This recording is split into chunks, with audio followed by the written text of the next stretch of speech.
तो आज हम आपके लिए लाए हैं करेले की एक ऐसी रेसिपी जिसे बनाने के बाद कड़वे करेले भी आपको इतने स्वादिष्ट लगने लगेंगे कि आप उन्हें रेगुलर डेली बेसिस पे खाने लगेंगे। और जिन्हें करेले पसंद नहीं है या वो कहते हैं कि करेले अच्छे नहीं लगते, तो उन्हें आप ये रेसिपी अवश्य शेयर करें। तो सबसे पहले करेले को हमने कुछ इस तरीके से काट लिया है, मैं आपको दिखा देता हूँ। आप देख सकते हैं इस तरीके से आपको काटना है। उसके बाद आपको एक फ्राई पैन या कुछ बर्तन लेना है, उसमें चने की दाल डाल लेनी है और चने की दाल को फ्राई पैन में डालने से पहले उसे अच्छे से धो लीजिए। उसके बाद उसमें थोड़ा पानी डालिए और चने की दाल को गैस पर अच्छे से बॉईल होने दीजिए। बॉईल होने के बाद मैं आपको तोड़ के दिखाता हूँ कि चने की दाल बॉईल हुई है या नहीं। बॉईल हो चुकी है। अब सिंपली आपको एक कढ़ाई लेनी है और उसमें तेल डाल देना है। तो तेल जब हमारा गर्म हो जाएगा, यानी इतना गर्म हो जाएगा कि बिल्कुल खोलने लगेगा, उसके बाद हम इसमें करेले डालेंगे। तो करेले तो मैंने आपको दिखा दिया कि आपको किस तरीके से काटना है। तो करेले डाल दीजिए और करेले को अच्छे से फ्राई कर दीजिए। और करेले को हम इसलिए फ्राई कर रहे हैं क्योंकि ये जो फ्राई होंगे उसके बाद ही क्रिस्पी हो जाएंगे। तो जब एक्चुअल में करेले की सब्ज़ी बनेगी और हम उसमें ये करेले डालेंगे तो क्रिस्पीनेस, करारेनेस के साथ करेले की सब्ज़ी एक अलग ही लेवल पे जाएगी और उसका टेस्ट जो है वो आपको याद रहेगा। तो आप बार बार इसे बनाएंगे। तो सिंपली करेले को फ्राई कर दीजिए। करेले हमारे फ्राई हो चुके हैं। अब उसे इस कढ़ाई में से निकाल लेते हैं। अब कढ़ाई में थोड़ा और तेल डालेंगे। तेल अच्छे से गर्म हो जाए उसके बाद हम इसमें डालेंगे ऑनियन और प्याज। जो है वो आपको कुछ इस प्रकार से काटनी है जिस प्रकार से हमने काटी है। आप चाहें तो छल्लेदार प्याज भी काट सकते हैं, but this is way better than छल्लेदार प्याज। तो मैं आपको यही रिकमेंड करूंगा कि आप इस तरीके से प्याज काटें।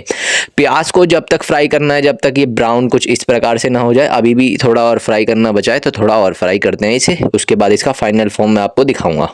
और इस रेसिपी में जो प्याज है वो बहुत बड़ा रोल निभाती है, क्योंकि प्याज और करेले जब तक अच्छे से फ्राई होंगे उसके बाद ये रेसिपी का और मज़ा आएगा। तो प्याज हमारी ऑलमोस्ट फ्राई हो चुकी है। बारी है इसमें सौंफ डालने की।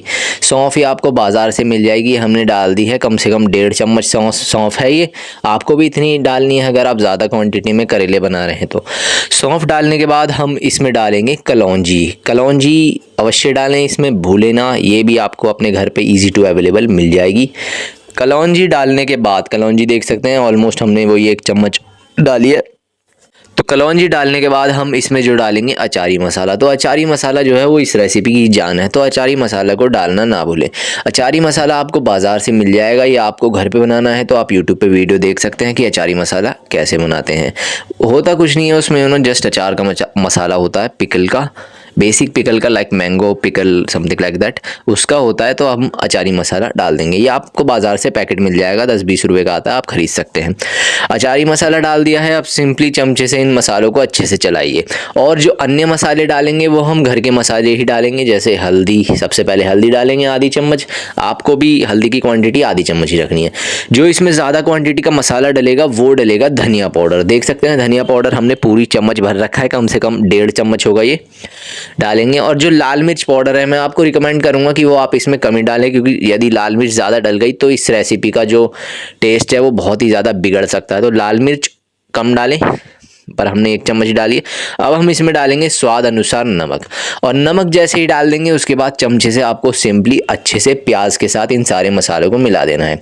और चमचे से जब तक चलाते रहिए जब तक ये सारे मसाले अच्छे से मिल ना जाएं।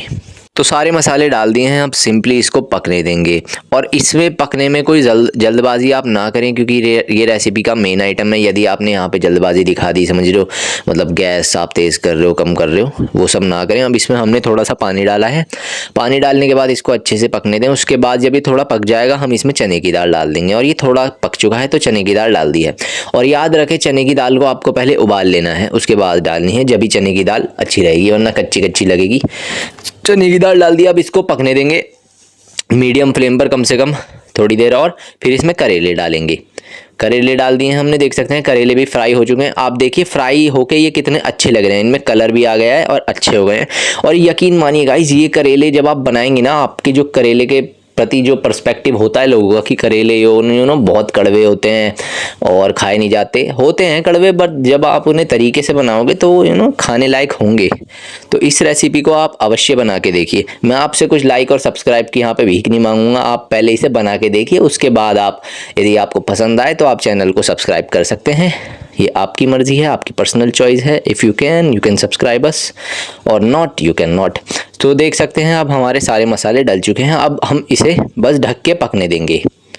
ऊपर से प्लेट या कुछ बर्तन आप रख दीजिए, उसको पकने दीजिए। 5-10 मिनट बाद मैं आपको दिखाता हूँ इसका रिज़ल्ट कैसा हो रहा है।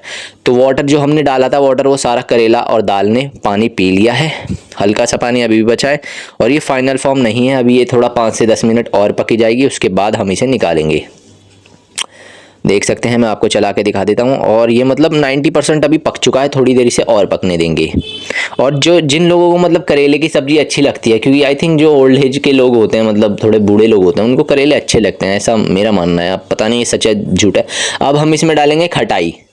आप अमचूर पाउडर भी डाल सकते हैं अगर आपके पास है तो, पर हम खटाई डालेंगे इसमें, क्योंकि खटाई हमारे पास इस टाइम पे अवेलेबल थी, तो हम खटाई डाल लें।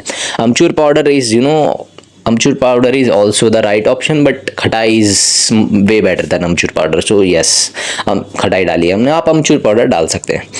तो यहाँ पे जो है हमारी रेसिपी जो है वो ऑलमोस्ट पूरी कंप्लीट हो चुकी है, बस बारी है इसे परोस के रखने की। पहले से 2-3 मिनट और ढक के रख देते हैं और पकने देते हैं। और पकने के बाद ये कुछ ऐसी लग रही हैं, हमने इसे बर्तन में डाल दिया है। आप इसे रोटी के साथ खा सकते हैं, आप इसे चावल के साथ भी खा सकते हैं, यदि आप सूखे चावल खाना आपको पसंद है या दाल चावल बनाए हैं आपने, तो उसके आप इसे एज अ सब्स्टिट्यूट खा सकते हैं। चम्मच से मैं आपको दिखा देता हूँ ये कैसे लग रहे हैं। और यदि यहाँ तक आपने वीडियो देख ली है तो आप इस रेसिपी को अवश्य अपने घर पे ट्राई कीजिए बना के।